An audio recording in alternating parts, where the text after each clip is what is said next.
1-point win, and they had to sit in there whether North Melbourne could have scored, but they were given no chance. So after the game, I'm down in the rooms and we're going over the game. I said to Eddie, "What's that all about?" I said, "That was wrong." And he said to me, "Yeah, but I sold it well, didn't I?"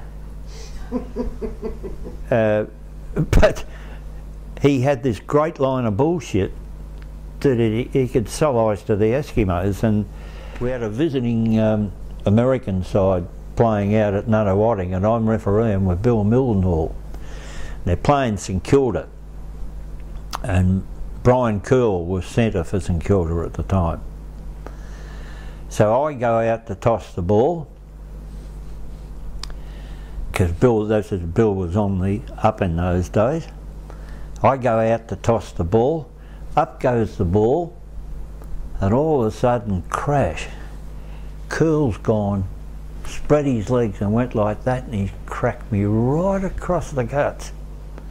And he's winded me. So and I back up as quick as I can, and I sit down the front row of Nunawading Stadium.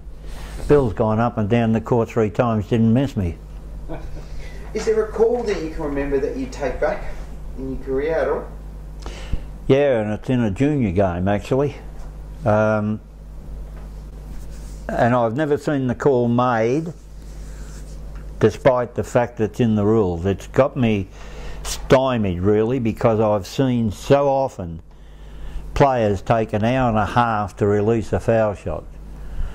Now the rules say 5 seconds. So I'm refereeing Saturday basketball down at Dandenong, and this junior side's playing under 14 or something, and there's this little lair in it. I knew his father. His father was one of the coaches of the Dandenong sides around there and whatnot, and he'd get onto the foul line and he'd bounce it a few times, and then he'd spin the ball around and whatnot. And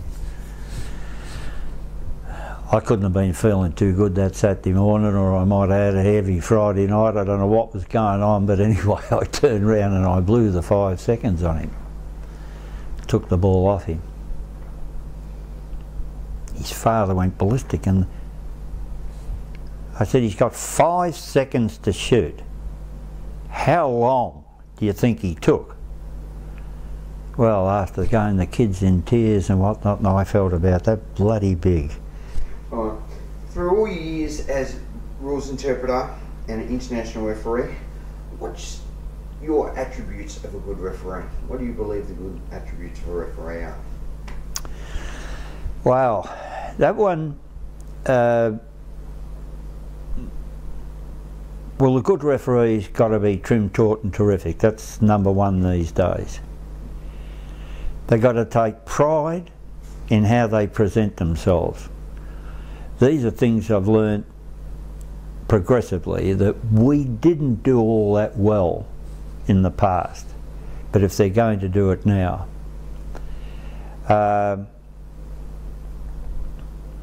they got to develop a long fuse, whether they haven't got one or not. They've got to develop a long fuse. They've got to develop a crocodile skin, because it doesn't matter what you do in this game, you're going to go through periods where abuse, fair or not, is going to be rife. In fact, as I keep saying to the junior schools and that these days, that in this, I've been in basketball now 66 years, and the behaviour of parents in particular is probably worse now than at any other stage that I've been in the game. So yeah, it's be honest, be a listener, work as a team, and you've got to be committed. But in saying that, I suggest to them that if they do commit, that they balance their life so that basketball doesn't dominate it. We went through a period of basketball probably around about the 70s, 80s, where the top 10 officials in Australia experienced marriage splits because they were married to the game.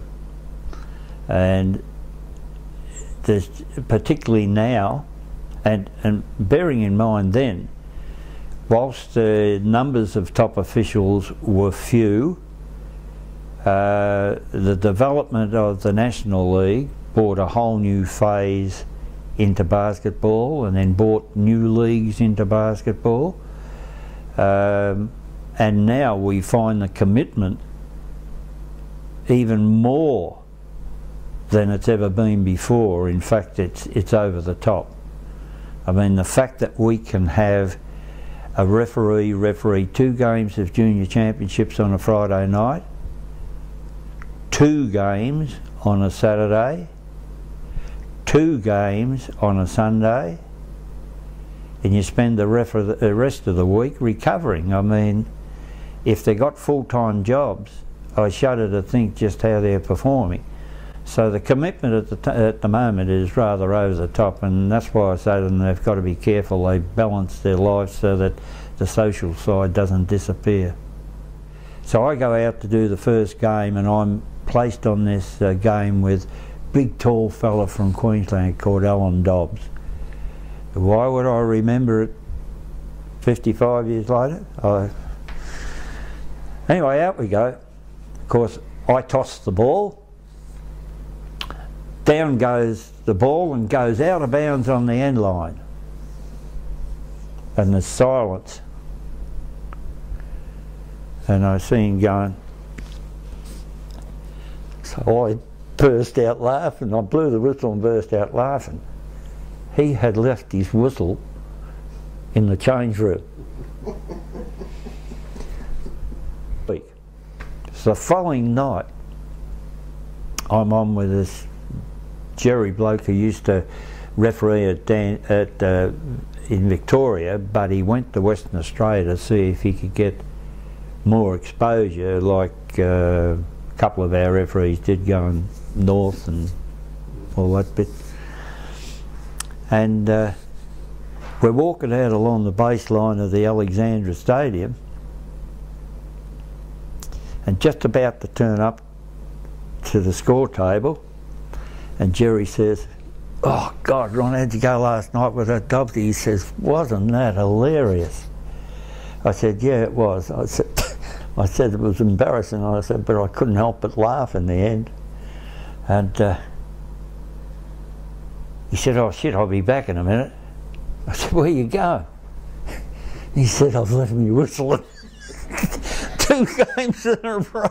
Basketball at the moment, and we're hanging in like fury. As far as the VBRA is concerned, we've got to hang in there and hang in there as long as we possibly can, in fact forever, to make sure that we're just not pushed aside summarily. I mean, don't they understand that the reason Victorian basketball is in the state that it is in the moment, and it dominates everything in the country of Australia, we're still dominating number-wise, performance-wise, etc., and our referees are still obviously well up there number-wise. May not be as mature as they used to be, but they're still up there doing their bit.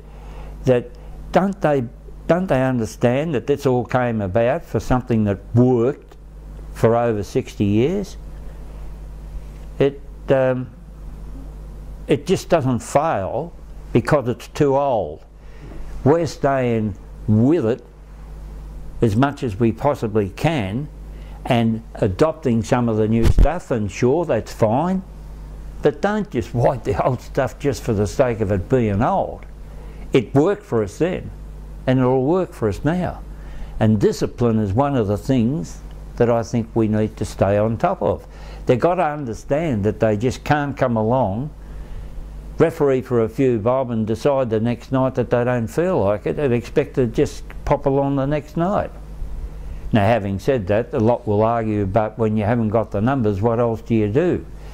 Well, if you're prepared to cop that, then wear what comes with it.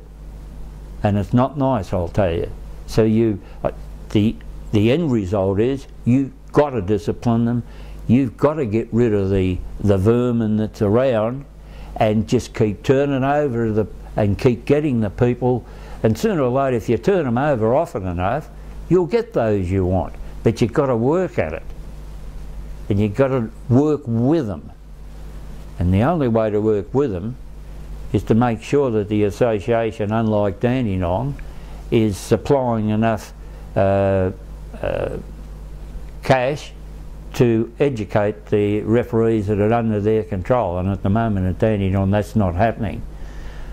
I might add that at Dandenong we are destined, I would imagine, we'll probably go down the Kilsyth setup. I don't see that as all being bad, and probably we'll see the VBRA go on to some sort of a committee type thing with Basketball Victoria, but VBRA being a very big part of it, and I don't see that as terribly bad either. But yeah, those little changes fine, but you can't just get the old and go because we are where we are because of what we've done for 60 odd years. Dandenong, you speak about Dandenong on a positive side. You've got to be proud of where they come from, the market, look, to the stadium they've got now, and as far as the referees are concerned, through my time, you had Scott Cogley, Andrew Sullivan, Vaughan Mabry, that you were all part of. They all refereed NBL. They all got their fever badges. Well, actually they didn't. Scott Cogley never ever became a fever badge. But then you've got Robin Manhire. Yeah. Oh look, no question about that. No question about that. As a matter of fact, 1993 was when Scott, Andrew O'Sullivan and Vaughan Mabry all made the NBL in the 1 year. That will never happen again for many reasons. The system's different now and the rate of progression is such that most turtles are thinking of taking up a go at it, the tortoise. Daniel Bannock I was terribly disappointed for. How a bloke can finish up referee of the year SEABL, referee of the year WNBL, still not be eligible to get a fever badge is beyond me. Some of my best times have been with the country. I had a connection with it prior to them actually becoming self-supportive, the formation of the Victorian Basketball Country Council in 1967 when Jack Tyrrell took it on. We were involved prior to that, naturally, because Albert Park was looking after them at that stage, and I had already been coaching the Dandenong side in Country Week and actually played with played in a senior men's grand final against Bendigo and beat them. So, and it wasn't until I became full-time employed at Dandenong in 1992 that it sort of fell away for a while. But yeah, I'm glad to be back doing what I'm doing.